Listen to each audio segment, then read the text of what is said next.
Okay, this week there's a couple things that are pretty obvious that I'm going to talk about if you've been paying any attention to the news. We talk each week, and it seems like each week more and more things are converging to indicate that we really live near the end of time. And I'm going to back out of my presentation for 1 second here because I see that my slides are not in order.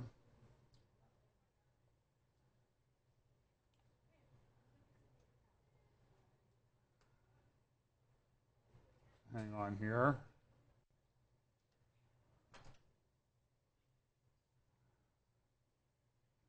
Okay.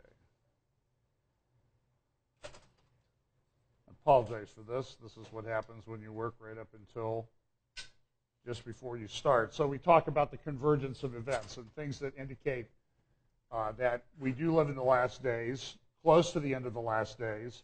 We don't know exactly when. We don't know how long this will take. But it seems like more and more things that indicate that are happening each week. One of the things, and I really don't have time to talk about it today, is the economic situation. Couple interesting things about that in terms of oil. Since oil is kind of the engine that drives everything in the world today, despite the fact that everybody would like to stop using oil, there's no real viable alternative for the time being. One of the interesting things about this is that one of the major players in oil is Saudi Arabia. There's a lot of controversy about, is Saudi Arabia running out of oil? Have they reached peak? Maybe you've heard the term peak oil. Have we reached that point where there's not going to be any more oil found? And I'm not sure we're at that point. There's some indication that the earth regenerates oil on its own and that it's not a finite amount that's there. What's interesting that is there's a new study that just came out. I don't have a source for you right now. I can't remember where I read it this week. But a study that they've done shows that Saudi Arabia, if the earth is regenerating its oil, and it has to do with the way the plates and the tectonic plates of the earth fit together, Saudi Arabia is going to be an oil power for the foreseeable future. That's not going to change. The Middle East will be the main area where the oil is. The interesting thing that's going on there, though, is because the oil price is down, Saudi Arabia is hurting for money. Now, they have a lot of cash reserves, but at the price of oil right now, they're burning through their cash reserves. And the kingdom, obviously, the kingdom of Saudi Arabia does not want to lose their economic power. So they're thinking of taking Aramco, which is their oil company, and making part of it public. And a lot of people are talking that could be by far the largest public offering ever in the history of the stock markets. And that some estimate that the market cap on that company, I don't know what the market cap on Apple is. Is it a couple $100 billion maybe? They're estimating that if Saudi Arabia does this, that the market cap on Aramco would be about $2 trillion. So it'll have a major economic impact. But at the same time, though, there's these, you can see here the report from the Financial Times that the oil industry borrowers face more pain. And you see there a timeline from 2015 and 2016, the number of oil companies that have filed for bankruptcy protection in North America, 11 last month. And some of their debts, and you see here there's a graph in the lower left-hand corner that talks about unsecured and secured debt of these oil companies. These are oil-producing companies that produce oil. They have over $30 billion in debt, but only a little over $10 billion of it is secured debt. So the banks are very, very exposed, and this will have a major impact if the price of oil does not change. And even with the increase in the price of oil, that's not changing. So that's an economic thing, and there's much, much more I could talk about in terms of the economy, but I just don't have the time this morning to do it with a couple of the issues that I want to focus on. The first one is the transgender issue. Now, some of you have been following this. Some of you have personally boycotted Target. I don't usually go there, so I don't know if I have to boycott them. But you can see here over the last this year what has happened to their stock price. It's dropped quite a bit. and the market cap of the company is down since they announced their bathroom policy. The value of the company is down about $4.5 billion. So you would think, well, they're business people. They'll take note of that and they'll do something about it. Here's the CEO of Target, a man named Cornell, who's speaking on CNBC Squawk Box the other day. To continue to embrace our belief of diversity and embrace. Okay. We took a stance, and we're going to continue to embrace our belief of diversity and inclusion, just how important that is to our company. But we're also going to make sure our focus on safety is unwavering. Well, okay, the title of the thing this week is Fighting God. And this whole transgender issue and the way it's playing out in the public is becoming an indication that the world, at least the secular left, the people who are not Christians, are fighting God, fighting God's design. This goes back to the order of creation. Jesus himself said that when God made them, and Jesus probably knew this, given who he was, that God made them male and female. He didn't say he made them male, female, and whatever you want, whatever you chose to be that day. And so now we have these ridiculous things like LGBTQIA, NB plus A, I, NB would be for non-binary. Okay, do you remember that? There was somebody who asked President Obama a question when he was in England, I believe, and she said, "I'm a non-binary individual." She looked, and I said she asked him a question because she looked like a female, she dressed like a female, but she claimed she was non-binary and that she didn't know whether she was male or female. Now, I'm very sympathetic to the fact that these people may be mentally ill. There's reports this week that Bruce Jenner,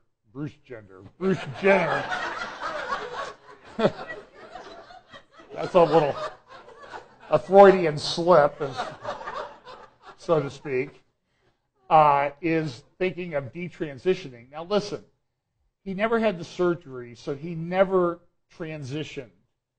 He's still a male. And, my heart, when I watch him, I feel like I'm watching a human train wreck if I see him. That he really needs help. He needs Jesus, and he needs help to get over this problem. And so I'm sympathetic to that fact. But, and we talked about this last week, the transgender bathroom policy things is not so much about the transgender people themselves, but it's about people who will take advantage of that. And there is story after story after story of these assaults happening in restrooms because these stupid idiots like this Target CEO, and I apologize for insulting stupid idiots by equating him with them. This man is moronic, that he cannot see, and he gets up there on public and talks about, oh, we're committed to safety. Baloney. And by the way, I told somebody this, I don't know if I can do this without swearing. So you pray for me that I keep my language correct today, because this is very frustrating to me to watch this go on. It is a culture that has gone insane, in my opinion. And the church needs to, so this church will, it says men and women out there, we mean it, okay, on the rooms back there. There's a handicapped restroom that you can use if you're confused, and Pastor Steve will counsel you as well. But this is, and so this week, of course, here was the, all over the papers, the Attorney General of the United States announced a lawsuit against North Carolina. So I'm going to play a couple clips of her, a few minutes. I think you need to watch them and listen to what she says and just ask you, is this a person who's fighting God's design? And I think the answer will be self-evident. But so here is her announcement about the issue that the Department of Justice had with North Carolina They wanted North Carolina to back off their HB2 that was passed in the state of North Carolina. The state of North Carolina said, could we have some more time to think about it? The Department of Justice said, yeah. And North Carolina, to their credit, bless their hearts, they went and filed a lawsuit against the Department of Justice. Good for them. And they ought to stick to it all the way through. And the people of North Carolina ought to support that. So this upset the Sultan in Washington, the president in Washington, D.C., who's forgotten that he's a president and not a sultan or an emir of some caliphate. And so here's his chief law enforcement officer. The bill sought to strike down an anti-discrimination provision in a recently passed Charlotte, North Carolina ordinance, as well as to require transgender people in public agencies to use the bathrooms consistent with their sex as noted at birth, rather than the bathrooms that fit their gender identity. The bill was signed into law that same day. And in so doing, the legislature and the governor placed North Carolina in direct opposition to federal laws prohibiting discrimination. Now, first of all, I want you to know this. She is lying through her teeth, okay? She's a liar. There is no law on gender identity issues. There's a law preventing discrimination on sex. It's been in place since 1972, and it was mainly designed to help women out. You know, because women didn't have access to athletic opportunities in college and things like this. Now, there's been one decision that's taken the sex language and said it applies to transgender individuals out of the Fourth Circuit. And so as soon as that decision came down, these idiots in the Department of Justice said, okay, we're going to do everything we want. We're going to change everything. Okay, so the law never changed. It's these people who think they have the ability to enact law, not enforce existing law, that are the problem. Okay, so I hope that was clear. But this action is about a great deal more. Hang on here. The bill sought to strike down an anti-discrimination provision in a recently passed Charlotte, North Carolina ordinance, as well as to require transgender people in public agencies to use the bathrooms consistent with their sex as noted at birth, rather than the bathrooms that fit their gender identity. The bill was signed into law that same day. And in so doing, the legislature and the governor placed North Carolina in direct opposition to federal laws prohibiting discrimination on the basis of sex and gender identity. More to the point, they created state-sponsored discrimination against transgender individuals who simply seek to engage in the most private of functions in a place of safety and security, a right taken for granted by most of us. Last week, our Civil Rights Division notified state officials in North Carolina that House Bill 2 violates federal civil rights laws. We asked that they certify by the end of the day today that they would not comply with or implement House Bill 2's restriction on restroom access. An extension was requested by North Carolina and was under active consideration. But instead of replying to our offer or providing a certification, this morning the state of North Carolina and its governor chose to respond by suing the Department of Justice. As a result of their decisions, we are now moving forward. Today, we are filing a federal civil rights lawsuit against the state of North Carolina, Governor Pat McCrory, the North Carolina Department of Public Safety, and the University of North Carolina. We are seeking a court order declaring HB2's restroom restriction impermissibly discriminatory, as well as a statewide bar on its enforcement.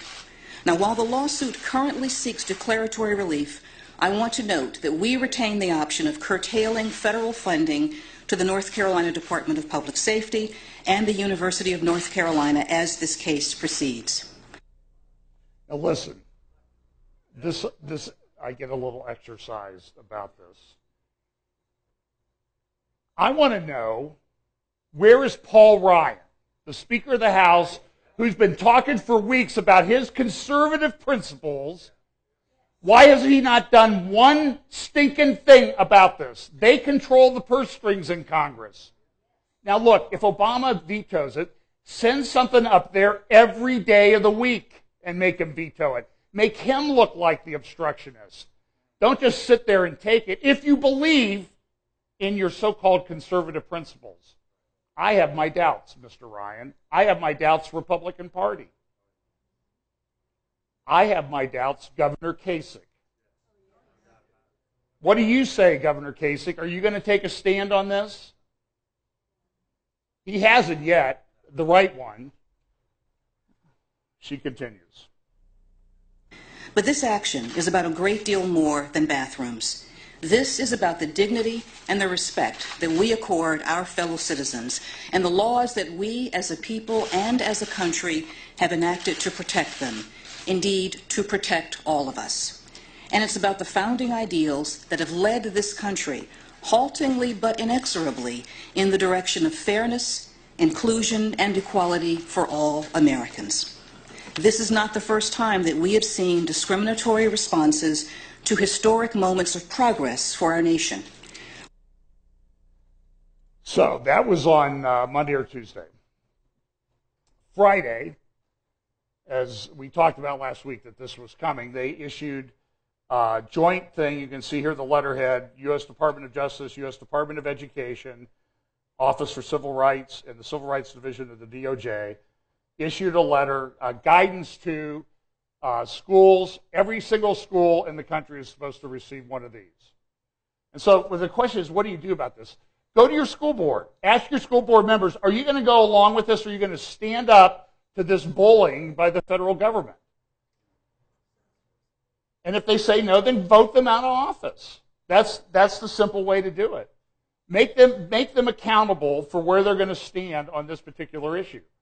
And I would also tell them, we're going to hold you personally responsible for assaults that take place because of the implementation of this rule. And you're on notice.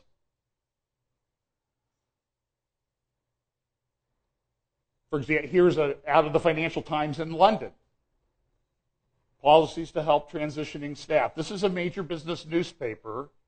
And again, I'm sympathetic to the issues here, okay? But we are creating mental illness on the parts of people by allowing them to do this. It makes no sense. But this was not all that happened on Friday. How many of you know that in addition to the schools, they issued a directive to all healthcare providers and insurance companies in the United States on the same issue? How many of you even knew that? That's in the news. You see the headline there from the Washington Post on the right? Acts aimed to guard gender identity. Obama targets transgender bias. Protections proposed for schools, health insurance. And so listen to what the article says, because this actually happened hours after directing public schools nationwide to allow transgender students to use the bathroom of their choice. The administration issued a second directive prohibiting health insurers from denying transgender Americans coverage and services based on gender identity. And this is a report. This was noted. Here's a picture of the summary of the final rule, and it applies to any health program or activity, any part of which receives funding from HHS, such as hospitals that accept Medicare or doctors who accept Medicaid. Any health program that HHS itself ministers, Health and Human Services, health insurance marketplaces, and insurers that participate in those marketplaces. They're getting as many people drug into this as they can. The final rule requires, this summary says, that women be treated equally with men in the health care they receive, and also prohibits the denial of health care or health coverage based on individual sex, including discrimination based on pregnancy, gender identity, and sex stereotyping. This is all part of a well-designed plan to undermine basic Christian biblical morality. That's exactly what, and listen, this Obama guy is not a Christian. We all know that here, but I'm just saying there's some people out there, they want to say that. I mean, I saw Russell Moore. Russell Moore is head of the Southern Baptist Ethic and Policy division or something. Well, I don't know what they do. He gets a big salary and a pension. I know that, okay? And so what did he say? Well, he said, this really doesn't seem right. And boy, when we elected Obama back in 2009, we're really surprised.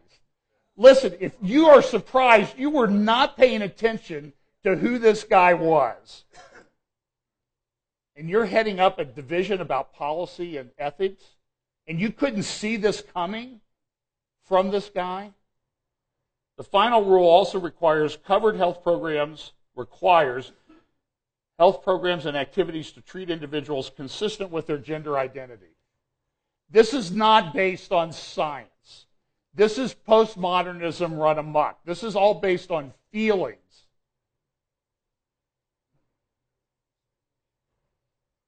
This is from, I covered this a month or so ago. Gender ideology harms children, from the American College of Pediatricians. They say you don't treat a male child as a male or a female child as a female, and you get them confused, you are engaged in child abuse.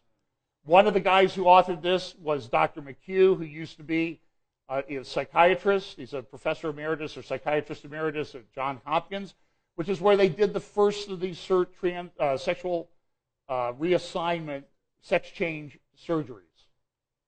And they stopped 40 years ago. Why? Because it didn't work. What did they find? People who had sex change operations were 22 times more likely to commit suicide than the people that were confused about their gender identity that didn't have the surgery. And that well above 90% of kids who have the problem, if you continue to treat them as a male, they outgrow it and they have a normal life. But now we got the government running around turning people mentally ill at a minimum. The Washington Post article, the significant guidance to school administrators followed an April 19th ruling by the U.S. Court of Appeals for the Fourth Circuit, which seemed to invite action by the White House. The majority opinion indicated that federal guidance on what constitutes sex discrimination under Title IX of a 1972 education law was out of date. Then Congress gets to change it. You as a judge, you don't get to change it. You as a member of the Department of Justice, you don't get to change it. Go down and bug the people in Congress. That's the way the system worked until the Sultanate took over. The director from the Education and Justice Departments instructs schools to ensure that transgender students have access to bathrooms, sports teams, and other facilities of their choice. Now, this is a very interesting thing. This is where I love it when nutty ideas on the left collide. Okay, so now they're saying, the whole purpose for Title IX was to give women opportunities in athletics. Now they're saying if a guy identifies as a male, let's say some 6'4" muscular guy identifies as a female, he gets to play basketball on the female team if he wants. Let's see how long this, you talk about living in a state of cognitive dissonance. This is it. The education directive was issued in the form of an 8-page letter by the Secretary of Education for Civil Rights and Vanita Gupta, head of the Justice Department's Civil Rights Division. It also included a 25-page packet of examples of policies and emerging practices for supporting transgender students. Schools have a responsibility to provide a safe and non-discriminatory environment for all students, including transgender students, they wrote. The administration's new health insurance rule, finalized Friday by the HHS, will affect hundreds of thousands of Americans who have been denied coverage or treatment based on their gender identity or sexual orientation. While the rule does not require insurers to automatically approve all gender transitioning services, it does. It means they cannot categorically deny coverage as they have in the past. These affected services can range from vaginal reconstruction to treatment for ovarian cancer, even when an individual identifies as a man. Representative Trent Franks, who chairs the House Judiciary Subcommittee on Constitutional and Civil Rights Matters, suggests that congressional action may follow Friday's directives. I would love to see that. I'm not holding my breath. After this president is gone, Congress is going to probably spend the next 20 years trying to clean up after him. This administration has completely thrown out not only reason, but the Constitution he swore to preserve in the trash. He's absolutely right. Good for him for being the one guy that I've heard who's spoken out against this. It's the only one that I've seen.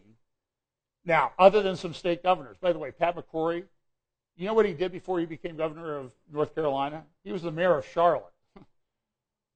So once he got out of office, they enacted that thing, and then they got the thing passed at the state level. So here's a lieutenant governor from Texas who's speaking out and saying, well, you'll hear what he says.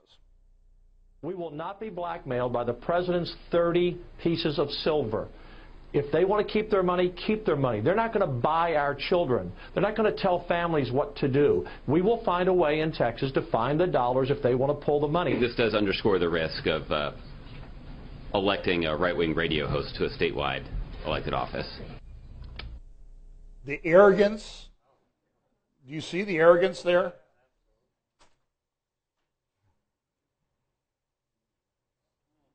Here's a discussion on special report Friday night, Charles Krauthammer's comments. Well, look, on one level you could say it's a fairly small problem, tiny population, but there's something very large at stake here. And that is that the federal government is unilaterally decreeing, without a debate, without consulting with Congress, that as of now, sex is no longer, or gender is no longer a fixed category, as we have assumed for, say, 5,000 years, but actually is simply a matter of declaration, of preference. That is a huge step. It's going to have a lot of implications in the future. Again, this is a rather trivial issue, the use of the bathrooms, in comparison with other items on our agenda. It's important to the individuals involved. But this is a major change on how we view one of the defining aspects of any person. And I think it deserves a lot more than simply a declaration that unless you accept the idea that you can declare yourself a man on a Monday and a woman on a Wednesday, and it's completely up to you, that unless you accept that, you are a bigot, and you are acting like the segregationist in the South 60 years ago. I think that is a huge step. And the use of the power of the federal government to bully, I think that's the right word, to enforce this, I think, is disgraceful. It just shows how the arrogance of an administration unilaterally sort of overriding federalism, the separation of powers, we already know about that, is a terrible example for the future. I want to step back to last June. I want you to remember, we are only 10.5 months past when the Supreme Court issued its same-sex marriage decision. Do you see how quickly things have unfolded in the last 10.5 months? It's really mind-blowing when you think about it. I mean, really. But, so I wanted to take you back. You've got to listen to this, because this told us, just like on June 4th, 2009, when he went to Cairo, Egypt, and told us that the Arab Spring was coming and that he was going to capitulate to the Muslim agenda, President Obama stood in the Rose Garden of the White House and said what needed to be done with regard to people who objected to the Supreme Court decision. So June 26, 2015, the day the Supreme Court Obergefell decision came down, he said this. I know change for many of our LGBT brothers and sisters must have seemed so slow for so long. But compared to so many other issues, America's shift has been so quick. I know that Americans of goodwill continue to hold a wide range of views on this issue. Opposition in some cases has been based on sincere and deeply held beliefs. All of us who welcome today's news should be mindful of that fact. Recognize different viewpoints. Revere our deep commitment to religious freedom. Listen, it's not just based on beliefs. It's based on scientific fact. But you see what he's doing? He's undermining science. And they're the pro-science people?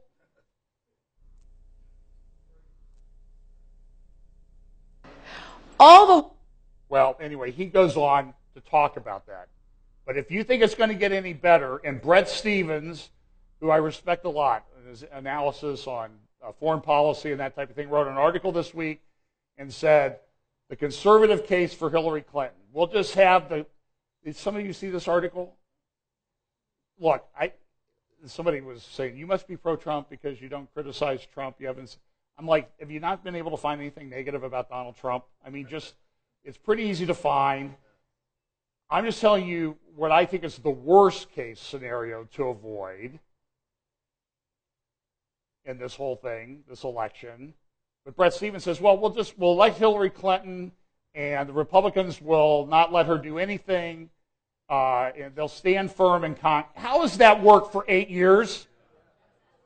I'm telling you, I look at this and I'm like, you want to slap people, like, wake up. But remember, this was almost exactly 1 year ago. It was at the end of April. Last year, she gave a speech at the Women in the World conference, and she said this. Now, we heard what President Obama said, right? We're going to have to get these people to change. Now, they might have sincerely held beliefs, but what would the candidate that might want to replace him say? All the laws we've passed don't count for much if they're not enforced. Rights have to exist in practice, not just on paper. Laws have to be backed up with resources and political will. And deep-seated cultural codes, religious beliefs, and structural biases have to be changed. All the laws we've... Okay? That should be played day after day after day in your mind. Religious beliefs have to be changed to support her religion. It's the same religion as Barack Obama. There's a leftism religion. I mean, because it's not based on science. You saw that this week. You might be a male, but you think you're a female, so you're really a male in our mind. I mean, that's not scientific. It's insane. Look at what it says, though, in these DOJ things. No new religious exemption.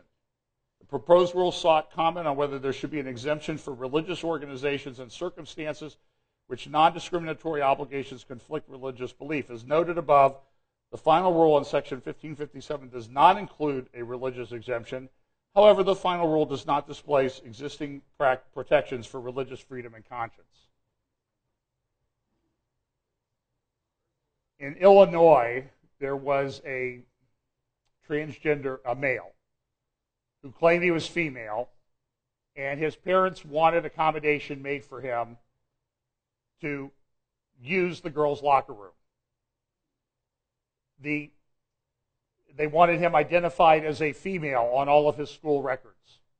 The school capitulated to every single one of their demands save one, and that was that he not be allowed to shower with 14 and 15-year-old girls.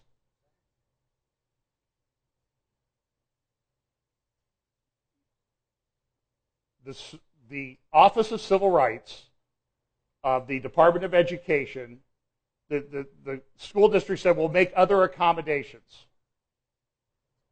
The Office of Civil Rights said, rejected what the Illinois school district wanted to do, Palatine Township near Chicago, and said that their arguments that they had to do something else other than allow him to shower in the locker room with these girls was unavailing.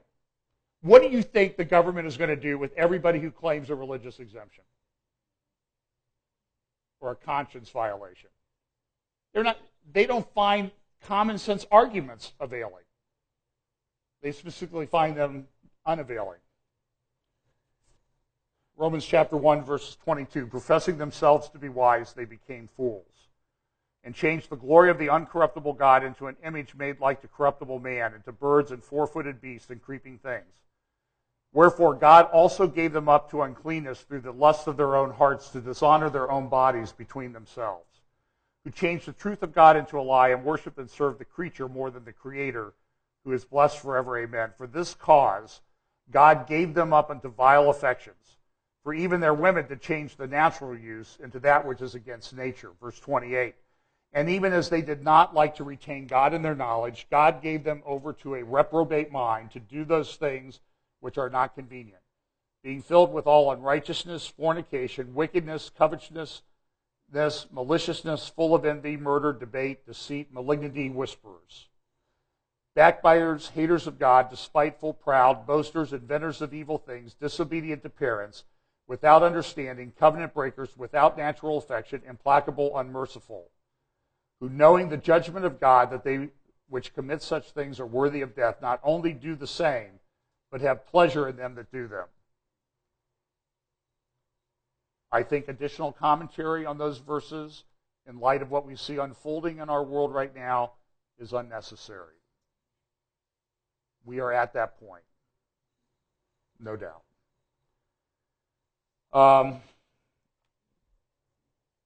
Let's see. Well, a mayor was elected in London. Let's talk about this for a minute.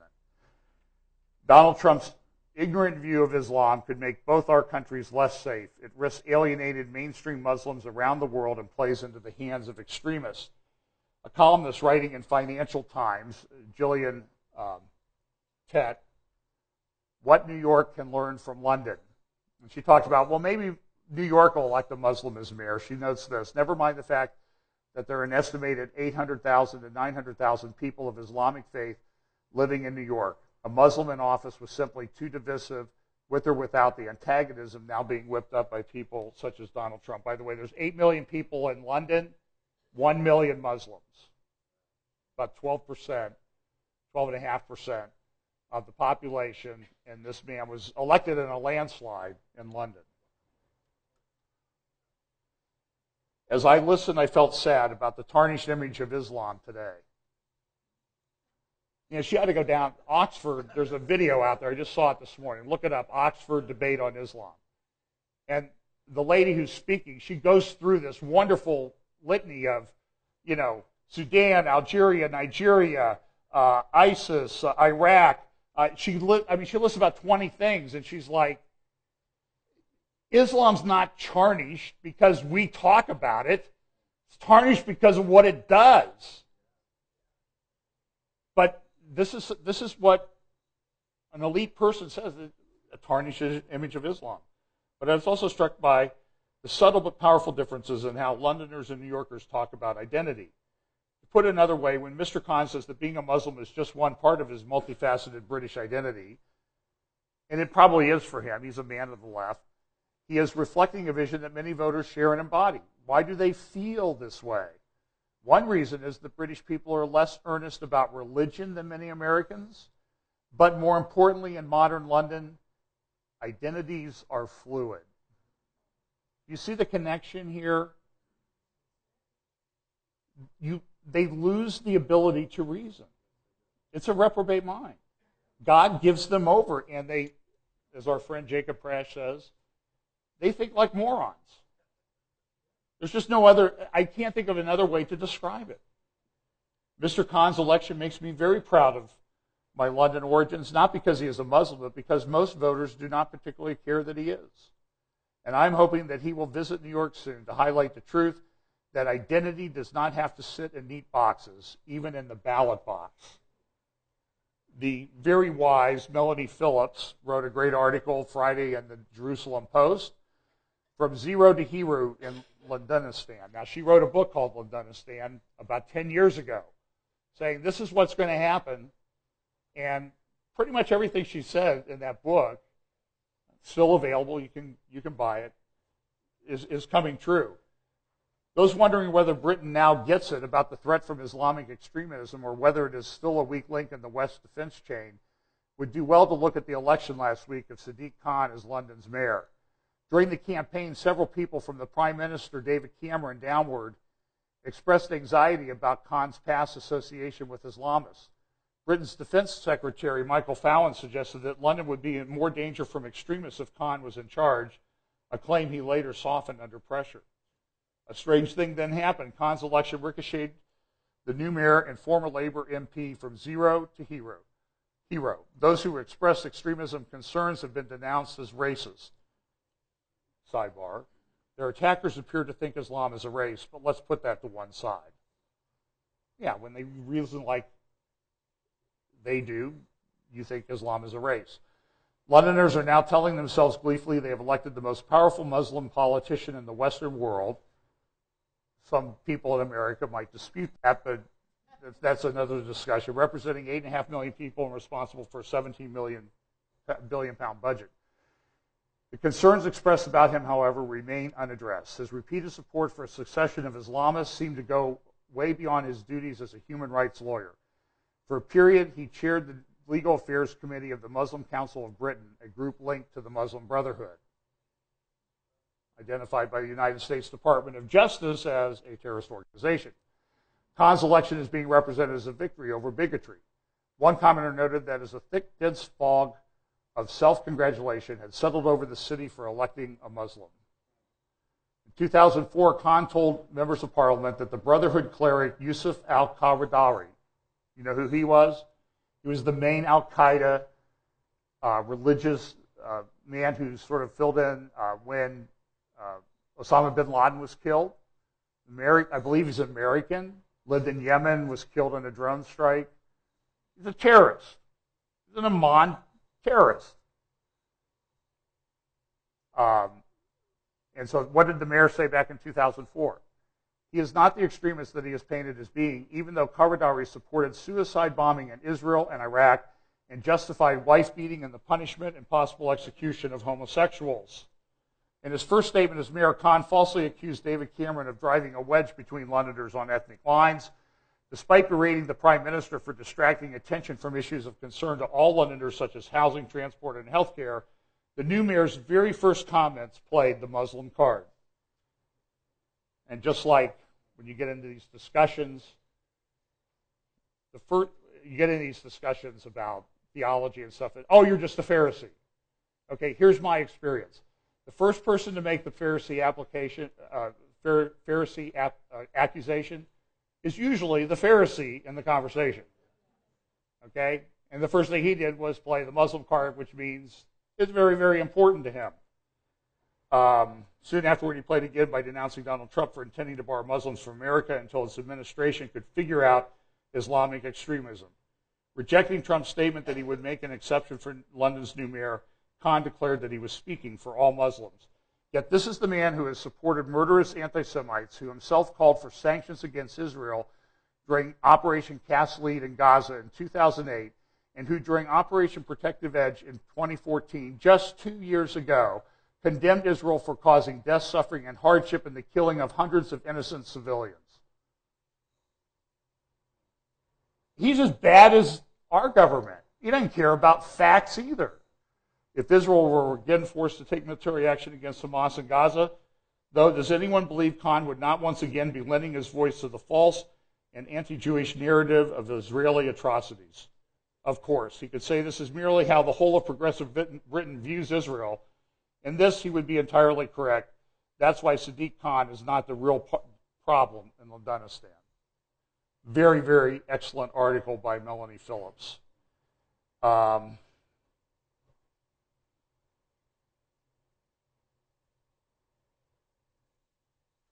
I'm really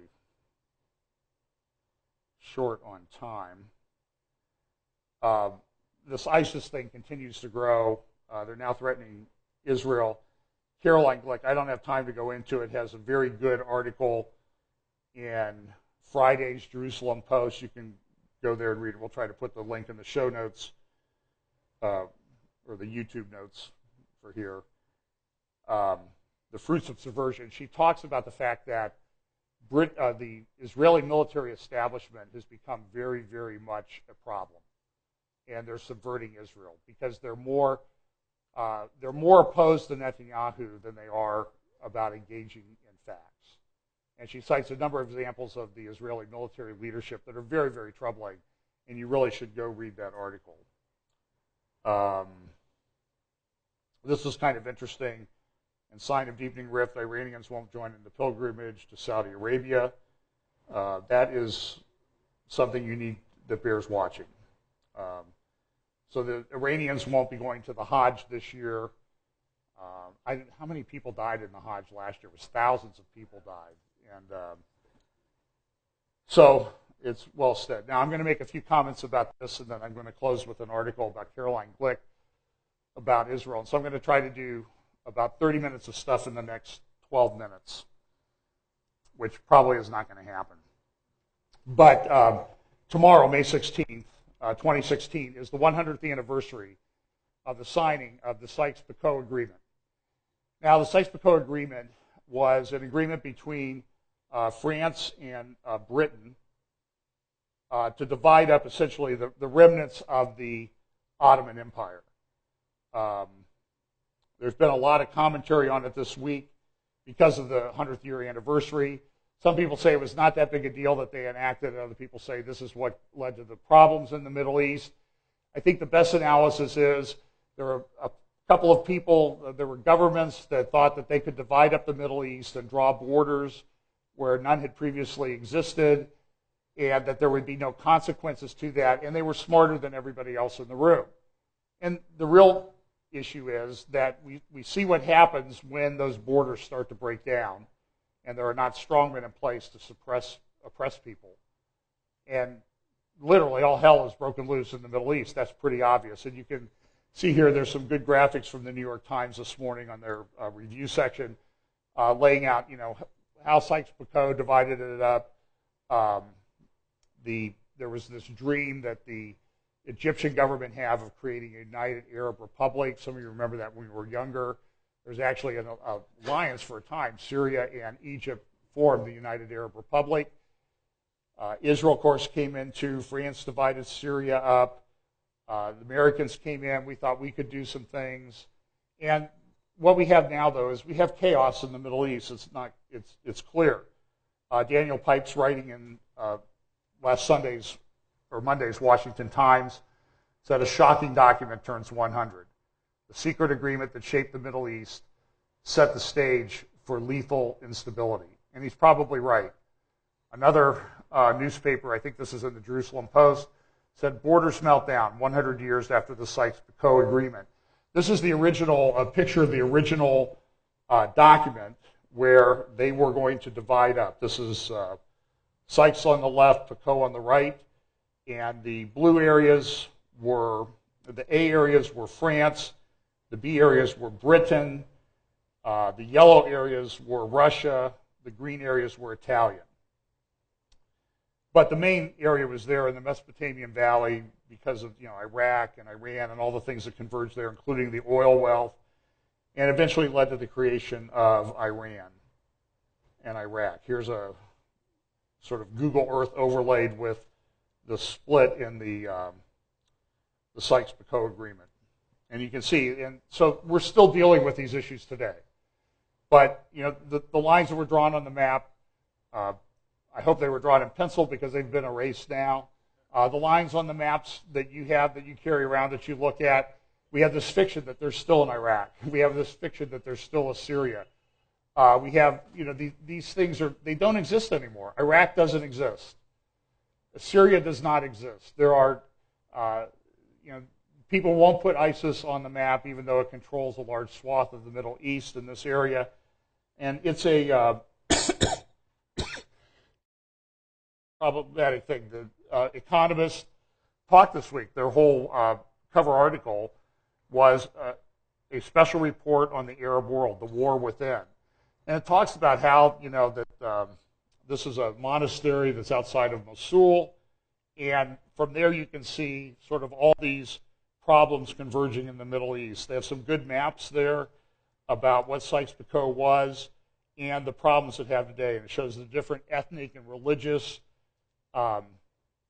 divisions within the Middle East, including where the oil wealth is. You can see it there going up through the Persian Gulf all the way up into Iraq, into what we would call the Kurdish areas of Iraq, Syria, and Turkey. Mainly, until you get into northern Iraq, they're mainly Shiite areas that control the oil wealth, even though So the oil wealth from Saudi Arabia comes from a Shiite area, even though the government of Saudi Arabia is Sunni. And there's tremendous tension there. So just listen to a couple things. In the euphoria of the uprisings in 2011, this is The Economist, when one awful Arab autocrat after another was toppled, it seemed as if the Arabs were at last turning towards democracy. Instead, their condition is more benighted than ever. Under al-Sisi, Egypt is even more wretched than under the ousted dictator Hosni Mubarak. The state is broken down in Iraq, Syria, Libya, and Yemen. Civil wars rage and sectarianism is rampant, fed by the contest between Iran and Saudi Arabia. Jihadist caliphate of the Islamic State, the grotesque outgrowth of Sunni rage, is metastasizing to other parts of the Arab world and beyond, I would add. Bleak as all this may seem, it could become worse still. So I'm glad they said this because people sometimes say, oh, you're so negative, So listen, this is The Economist, okay? This is a secular magazine saying it could get worse. If the Lebanese Civil War of 1975 to 90 is any gauge, the Syrian one has many years to run. Other places may turn ugly. Algeria faces a leadership crisis. The insurgency in Sinai could spread to Egypt proper. Chaos threatens to overwhelm Jordan. In fact, I think I just saw an article as I was walking in here that Jordan Parliament says, we're not bound by this peace agreement that the monarchy entered into with Israel. We have a different view of that. Well, where do you think that's going to end up? So Jordan is considered a relatively stable country. I think it's just a facade. Israel could be drawn into the fights on its borders. Low oil prices are destabilizing Gulf states, and the proxy conflict between Saudi Arabia and Iran might lead to direct fighting. Arab states are suffering a crisis of legitimacy in a way have never got over the fall of the Ottoman Empire. The prominent ideologies, Arabism, Islamism, and now jihadism, have all sought some greater statehood beyond the frontiers left by the colonizers. Now that states are collapsing, Arabs are reverting to ethnic and religious identities. The crisis of the Arab world is deep and complex. Facile solutions are dangerous. 4 ideas in particular need to be repudiated. And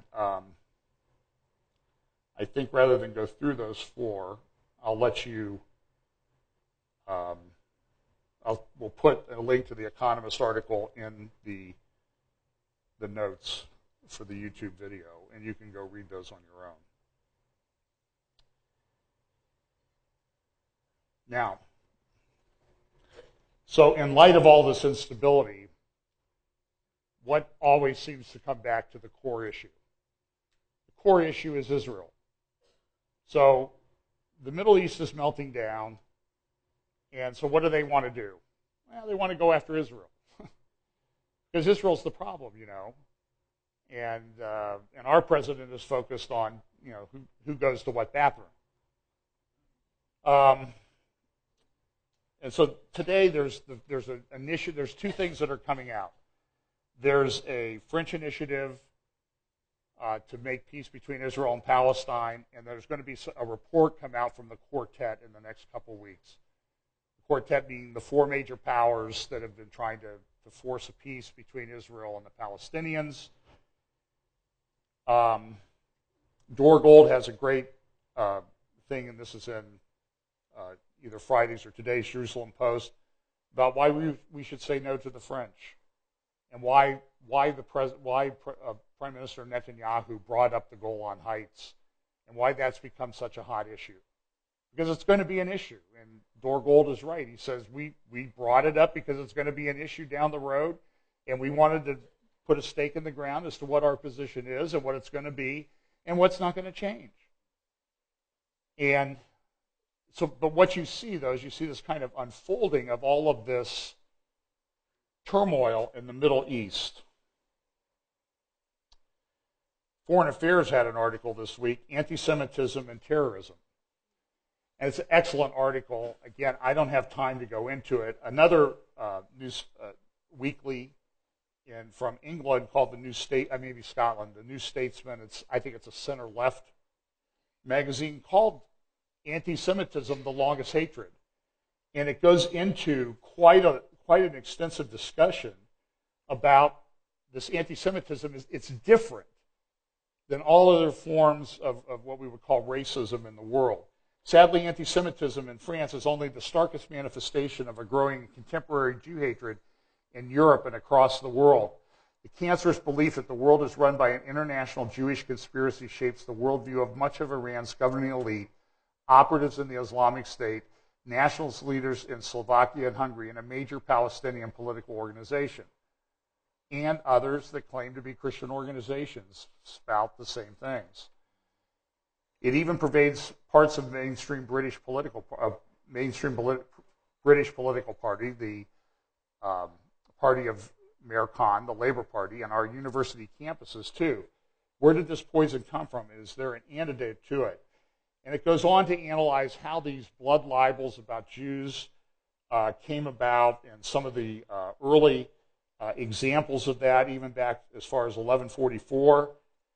Jew haters have thus built on different tropes in different contexts and countries.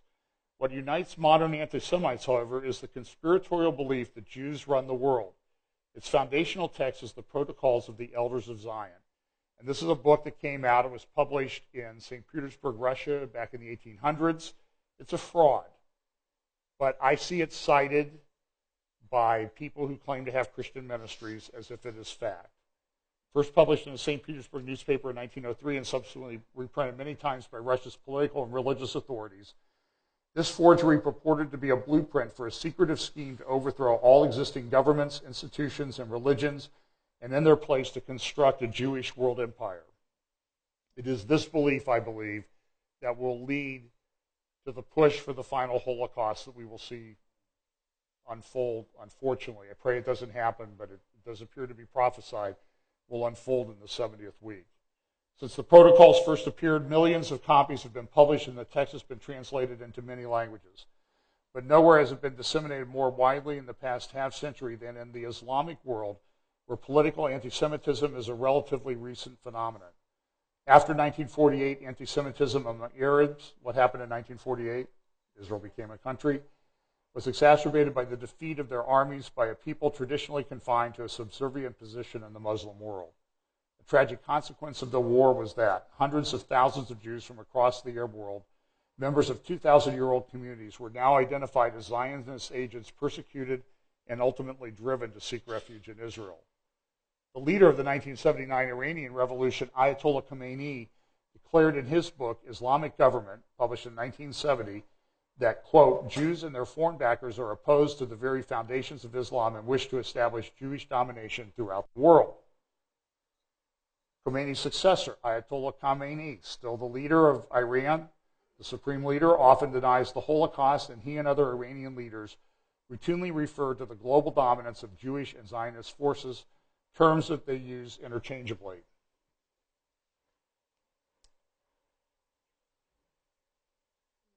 Throughout the Arab world, this book, The Diary of a Young Girl by Anne Frank, is banned from being published or distributed.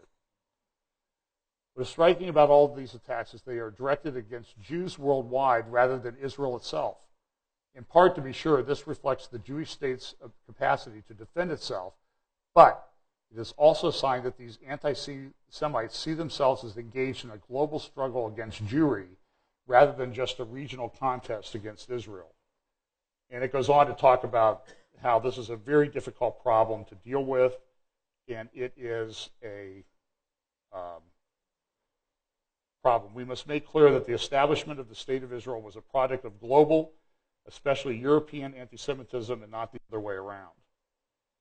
We must recognize that throughout history, the Jews have served as a canary in the coal mine, providing early warnings of extreme xenophobic ideologies on the rise. This is evident in radical Islamism, the most extreme contemporary manifestation of anti-Semitism. While the West thinks it is fighting a war against terrorism, Islamists are fighting a war against what they perceive to be a world Jewish conspiracy. Islamist terrorist attacks are almost certain to be preceded by, involve, or be followed by attacks on Jews, and we must adjust our security measures accordingly. You'll remember when the Jewish deli was attacked last year in France,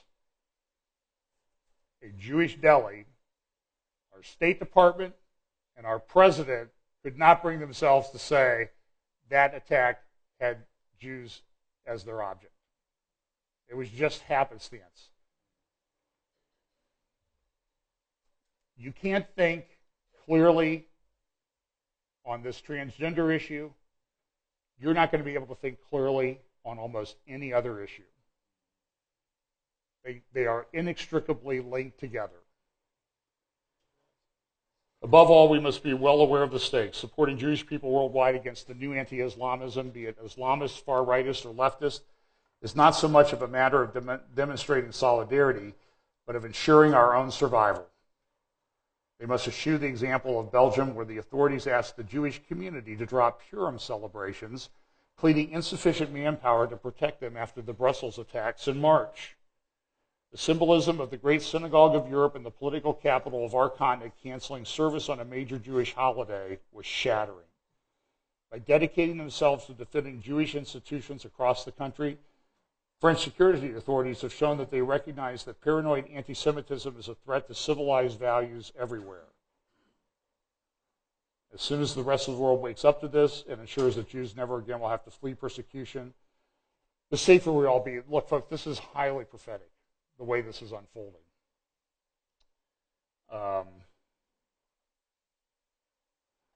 Okay. I got to play a couple more clips. I'm going to go over a little bit. I apologize, but there's just too much this week. This is Melanie Phillips,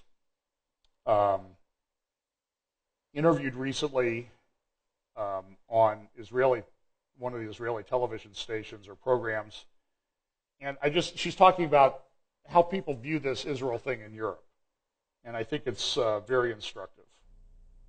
If, for example, you say to people in Britain, you know, the Jews are the only people for whom the land of Israel was ever their national homeland, they look at you as if you're crazy. They have no idea. They have been told that the land of Israel was the homeland of Palestinian Muslims since time immemorial.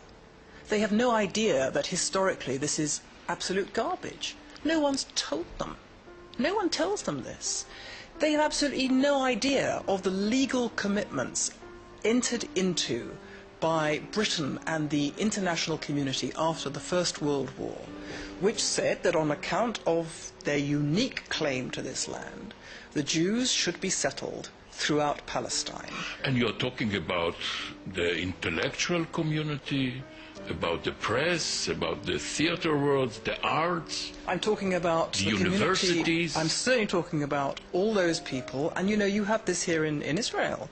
I'm absolutely astounded to find so many of your luminaries in the universities who themselves have no idea of Jewish history, Israel history, Middle East history, who have themselves been taught a whole load of rubbish, and are teaching the young in Israel that Israel was basically born in sin. Quite a lot of the animosity in the British high-class media is fed by organizations such as Haaretz newspaper. It's coming out to a certain extent from Israeli academics. This cuts the ground from under the feet of those yes, but there who is tell a the freedom truth. of the press in Israel, freedom of expression. Everybody can express its own views, including Haaretz. That's absolutely fine. The problem has been that the government of Israel over many years has not understood that that is the only story being told. Freedom of the press, fine. Let Haaretz say whatever it wants to say. But somebody should be putting the truth into the public domain. And the government of Israel has not done this for many years. I mean, freedom of the press, freedom of speech, absolutely. Let's have more of it. Let's have the freedom of speech used so that people are made aware of the lies being told. Because unless people are made aware of that, how on earth are they supposed to know? Maybe the idea of a Palestinian state, this is the solution. Maybe this will solve the problem. Well, it's being advocated even by Mr. Netanyahu, the Prime Minister. Of course it would solve the problem in the abstract, but the fact is, this terrible war has been conducted over the two-state proposal. In other words, the two-state solution has been on offer, as I said earlier, from the 1930s onwards. It cannot be the solution. Every time it's been offered, there is more war. It is quite obvious. If you offer, how can it possibly be still considered to be the solution? If only it were the solution, I would wish it to happen. Who could possibly object to this idyllic scenario? It could work so well. State of Israel, State of Palestine, living side by side, economic cooperation. You can see a great future for both countries together. Fine. But this is to ignore the reality that this has been on offer since the 1930s. The other side, the Arab side, doesn't want it. It wants Israel gone. It says so. It shows it by every word and deed, and has done consistently for 9 decades. Miss Melanie Phillips, how many intellectual journalists in Britain share your views? There are intellectuals who think like this, but they tend to be scorned and abused and vilified as the right wing, that all-purpose, nonsensical, infantile insult which is designed to shut down argument. There is nothing remotely right-wing about standing up for truth against lies, justice against injustice, freedom against those who would snuff out freedom and human life. Now, that's very good. And her point about the narrative that comes out, the stories that get told by the left, the Israeli government has not been very effective. Now, I don't want to toot my own horn, but I did meet one of the men who, Deputy Consul General of Israel, at a little luncheon that was held by Friends of Israel last summer. And he said, what do we do? And I told him, I said, you need, and like I said, I'm not trying to toot my own horn, but I said is you need to control the narrative. Because these stories are very powerful that these people tell about abuse and all this stuff. But I said, you need to put people on a bus when they get to Israel and take them up to Ramallah and show them the mansions of all the Palestinian leaders and the malls that exist in Ramallah and in Gaza. Go show them. Show them the facts on the ground and not these made-up stories. And he said, he actually said it's not a bad idea. Look,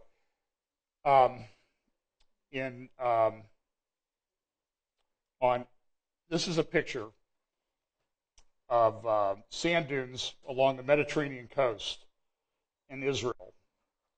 It's taken on April 11th, 1909, just a little over 100 years ago. This was when the Jewish people were returning to their homeland. Those dunes are probably in the midst of that picture, which is the city of Tel Aviv today. This is Tel Aviv 100 years ago. This is Tel Aviv today, a major city. And this week we had the 60th anniversary of the nation of Israel. I could talk about the Balfour Declaration, the mandate for Palestine, the state of Israel born.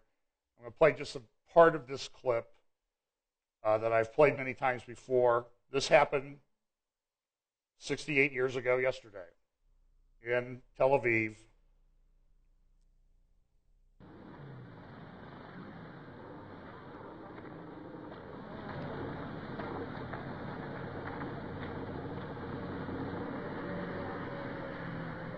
On that same Friday afternoon, 5th of ER 5708, May the 14th, 1948, David Ben-Gurion arrived at the Tel Aviv Museum building.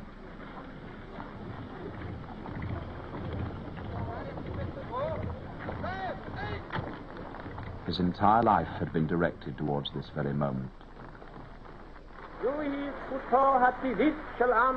This right is the natural right of the Jewish people to be masters of their own fate, like all other nations, in their own sovereign state, which would open the gates of the homeland wide to every Jew, and confer upon the Jewish people the status of a fully privileged member of the Committee of Nations.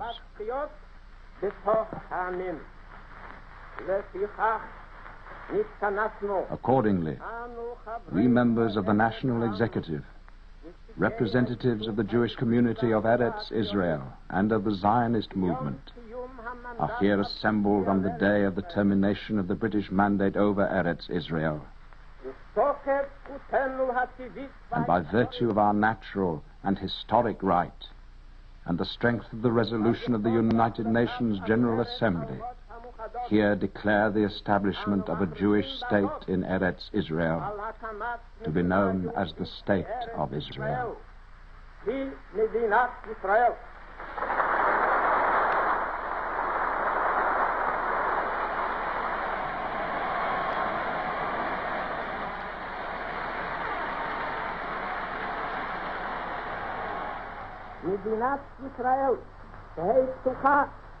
The State of Israel will be open for Jewish immigration and for the ingathering of the exiles.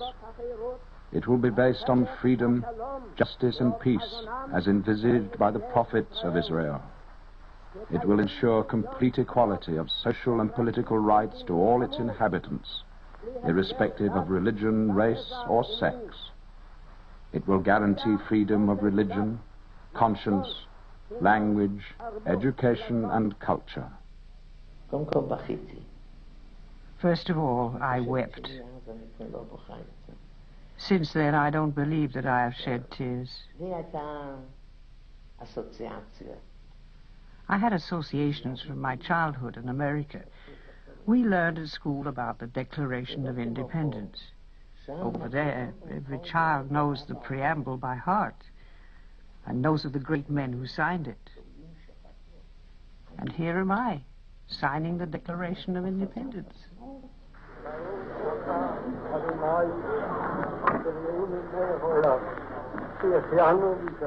Well, you get the point. A miraculous thing happened. It's a fulfillment. It's not complete. Don't say that I think that it is.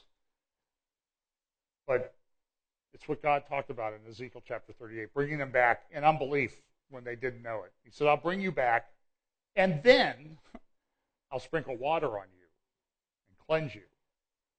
So they got to be back before that happens. And we know that there is this process that happens near the end of the 70th week where I believe Israel turns, the remnant of Israel turns and repents or calls on the Messiah to rescue them.